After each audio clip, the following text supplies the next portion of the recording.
So hello everyone, कैसे हो आप सब। उम्मीद करता हूँ अच्छे होंगे और ज़िंदा दिल होंगे, लाइफ को एंजॉय कर रहे होंगे और पढ़ाई भी आप अच्छे से कर रहे होंगे। तो इस वाले वीडियो लेक्चर में हम ये समझने वाले हैं कि एक्चुअली एक स्फीयर बनता कैसे। ठीक, ये वीडियो आपके ग्रेजुएशन वाले बच्चों के लिए होने वाली है। इससे पहले वाला जो वीडियो मैंने अपलोड करा था, आप एक बार उसे चेकआउट कर लेना ताकि आपको चीज़ें मिल जाएं, क्लियर हो जाएं आपको कि अब क्या क्या चीज़ें हम पढ़ने वाले हैं। ठीक, तो welcome back to our YouTube channel learning Maza. उम्मीद करता हूँ आप सब बढ़िया होंगे। तो आप सभी ग्रेजुएशन वाले बच्चों को काफ़ी डाउट रहते हैं कोऑर्डिनेट सिस्टम्स के। ठीक है, कि कोऑर्डिनेट सिस्टम्स क्या होते हैं, उनका यूज़ क्या होता है। और हमारे कार्टेशियन कोऑर्डिनेट सिस्टम में तो किसी को ज़्यादा दिक्कत आती नहीं है, क्योंकि 12th में हम पढ़ चुके होते हैं। 12th में क्या, इवन 11th में भी पढ़ चुके होते हैं कि कार्टेशियन सिस्टम हमारे क्या होता है। बट जब हम ग्रेजुएशन में आते हैं तब हमें रियलाइज़ होता है, हम पढ़ते हैं spherical coordinate system and cylindrical coordinate system and polar coordinate system.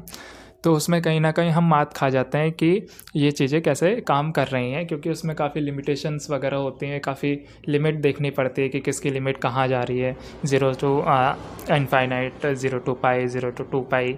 ये चीज़ें हमें बिल्कुल समझ में नहीं आती। ठीक, तो उसी चीज़ को हम अब इस वीडियो में कवर करेंगे।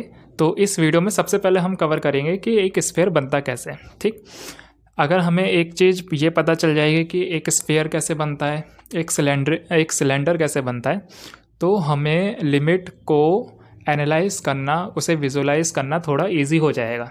ठीक, तो इस वाले वीडियो लेक्चर में हम देखेंगे कि एक स्फीयर कैसे बनता है, और कोशिश ये करेंगे कि इसी वाले वीडियो लेक्चर में हम ये भी पता लगा पाएँ कि एक सिलेंडर कैसे बनता है। ठीक, तो उसको समझने के लिए मैंने एक चीज़ रखी है, मैं लेकर आता हूँ, मैं लाना भूल गया।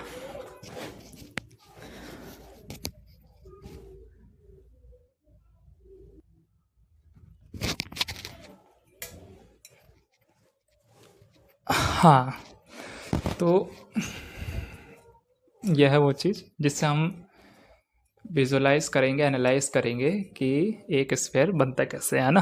तो मैं पहले ये लगा देता हूँ।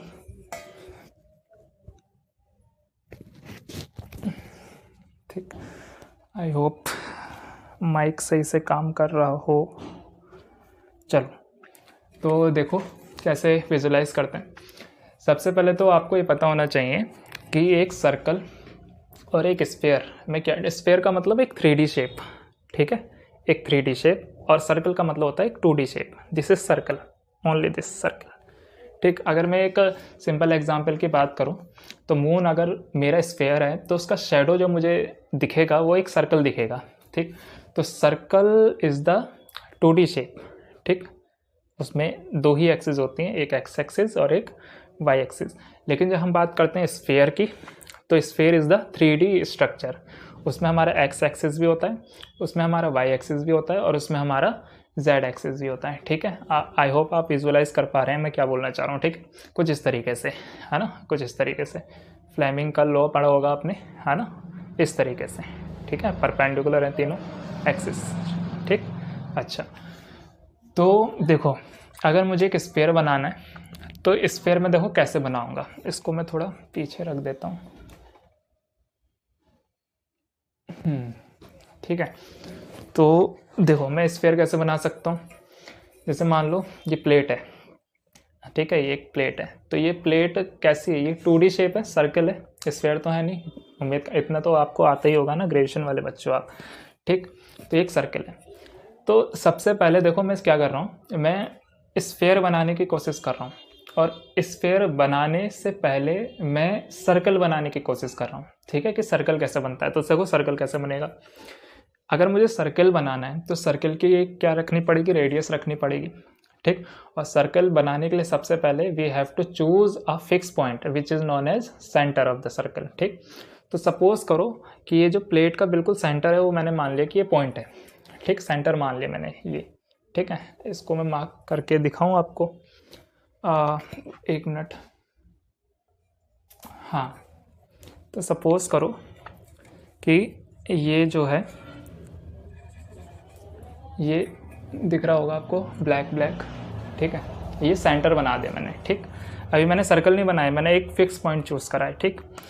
अब मैं क्या करूँगा, मैं सबसे पहले सर्कल बनाना चाहता हूँ, तो सर्कल बनाने के लिए we have to draw a line, ठीक है, draw a line which is the radius of that circle which is make by us, ठीक है, जो कि हम बनाना चाह रहे हैं। तो सेंटर से मैं क्या करना चाहूँगा, एक रेडियस बनाना चाह रहा हूँ मैं, तो सेंटर से मैं एक रेडियस ड्रॉ करूँगा, ठीक। और उस रेडियस को ड्रॉ मैं कहाँ तक कर सकता हूँ, उसकी कुछ लिमिटेशन हो सकती है। रेडियस बनाने के लिए लिमिटेशन क्या हो सकती है, रेडियस क्या 0 हो सकता है? 0 नहीं होगा। अगर आप मतलब सेंटर को अगर आप रेडियस को 0 कर देंगे, इसका मतलब आप सेंटर को भी 0 कर रहे हैं, यानी सेंटर आप ले ही नहीं रहे, ठीक है। तो अगर आप सर्कल बनाना चाह रहे हैं और वो सर्कल बहुत बड़ा हो सकता है या हो सकता है बहुत इन्फाइनिटेसिमली स्मॉल हो सकता है, तो अगर आप बहुत छोटा सर्कल बना रहे हैं, इसका मतलब उसकी रेडियस 0 हो सकती है? 0 नहीं हो सकती, अप्रोच टू भी 0 हो सकती है, ठीक। r tends to be 0 but r not equals to be 0। तो आप बहुत छोटा सर्कल बना सकते हैं जिसकी रेडियस टेंस टू बी 0 हो but not equals to be 0, और आप इतना बड़ा सर्कल भी बना सकते हैं जिसकी रेडियस इनफाइनाइट हो। इतनी चीज़ क्लियर हो गई आपको, ठीक। तो मैं इस सेंटर से एक r रेडियस का लाइन ड्रॉ कर रहा हूँ, ठीक। अब r की लिमिट क्या हुई आप मुझे बताओ, समझते रहिए आप, ठीक है। r की लिमिट क्या हुई, r tends to be 0 to infinite, क्योंकि r मिनिमम कितना हो सकता है, 0 तक हो सकता है, मतलब 0 अप्रोच कर सकता है लेकिन 0 नहीं होगा, ठीक है। तो r tends to be 0 to कहाँ तक, मैक्सिमम वैल्यू कहाँ तक जा सकती है उसकी, इनफाइनाइट तक, ठीक है। तो जब भी हम स्फेरिकल कोऑर्डिनेट सिस्टम पढ़ते हैं या फिर सिलेंड्रिकल कोऑर्डिनेट सिस्टम पढ़ते हैं, तो उसमें आप देखेंगे कि जो r की लिमिट्स होती हैं वो r tends to be 0 to infinite होती है। इतनी बात क्लियर हो गई, ठीक। अब देखिए मैंने क्या करा, यहाँ से r ड्रॉ करा, उस वाली ये जो लाइन है, सपोज करो ये है वो लाइन, ठीक है, ये लाइन है, ठीक। अब इस लाइन को मैं क्या करूँगा, 360 डिग्री एंगल रोटेट कर दूंगा कुछ इस तरीके से। जैसे ये लाइन है और इसको मैं ऐसे घुमा दूंगा, ठीक है। तो ये लाइन भी ऐसे घूमेगी, जैसे मान लो ये विजुअलाइज करना, वो सेंटर ये है और ये लाइन, इसको मैं 2 पाई रेडियन ऐसे रोटेट कर दूंगा 360 डिग्री। तो यानी कि ये जो मेरा एंगल बना, ये एंगल, ये कितना एंगल मैंने रोटेट कराया, 360 डिग्री। यानी कि अगर मैं एक लाइन ड्रॉ कर रहा हूँ r रेडियस की, जिसकी लिमिट 0 से r tends to 0 to infinite, अगर मैं उसे रोटेट करा दूँ कितना एंगल, 2 पाई, तो मेरा जो स्ट्रक्चर बनेगा वो एक क्या होगा, सर्किल होगा, ठीक। इतनी चीज़ आपको क्लियर हुई, ठीक। उम्मीद करता हूँ इतनी चीज़ आपको क्लियर हुई होगी।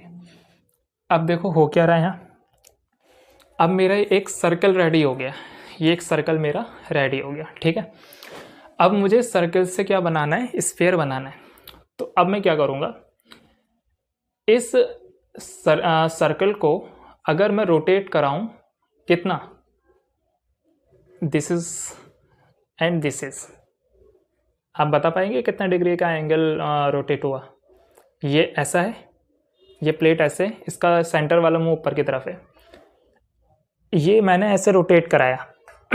सपोज करो ये सेंटर है मेरा, ये वो वाला सिरा है जहाँ पे ये पॉइंट मार्क हो रखा है। सपोज करो अगर मैं इसको ऐसे घुमाऊँ और ऐसे करके वापस से इसको यहाँ ले आऊँ और ये वापस से ये वाली पोजीशन आ गया है, इसका मतलब ये कितने डिग्री का एंगल घुमा है, ऑफकोर्स 360 डिग्री, क्योंकि 360 डिग्री एंगल रोटेट होने पर वो अपनी इनिशियल पोजीशन पर आ जाता है। बट मैंने क्या करा, ये मेरा सर्कल था, शुरू से देखिए मेरा सर्कल रेडी हो चुका था, ये रहा सर्कल।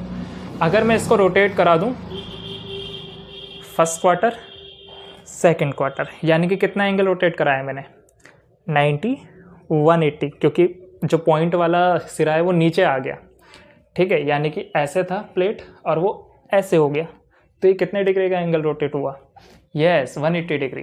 तो देखो ये सर्कल है, सर्कल को मैंने अगर 180 डिग्री रोटेट करा दूं ऐसे करके, इसको मैं सही से रोटेट कराता हूँ ना, ये, और मैं ये करके रोटेट कराऊँ, तो फील कर पा रहे हैं आप ऊपर से क्या आपको स्फीयर बनता हुआ नज़र आ रहा है, विजुअलाइज कर पा रहे हो आप? देखो ये क्योंकि सर्किल है, ऊपर से सर्किल बना, ठीक है। अब ऊपर से तो बना, अब जब ये चीज़ नीचे जाए, नीचे वाली चीज़ ऐसे रोटेट होगी तो नीचे से भी तो एक 3D शेप बन रही होगी।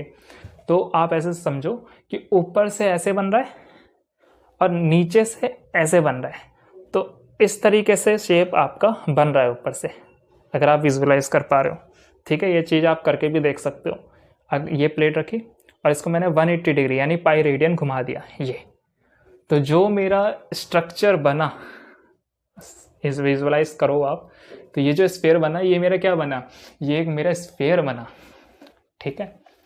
तो अब स्फीयर हमने बनाया, कैसे बनाया, हमने सबसे पहले एक फिक्स पॉइंट कंसीडर करा जिसको हमने सेंटर बोला, उसमें से हमने एक रेडियस निकाली, एक लाइन निकाली जिसे हम रेडियस बोल रहे हैं। उस रेडियस की लिमिट अप्रोच टू भी 0 हो सकती है, टू इनफाइनाइट हो सकती है, क्योंकि हम अनंत लेंथ की स्फीयर को बना सकते हैं, बट 0 रेडियस की स्फीयर को कैसे बना सकते हो आप, ठीक है।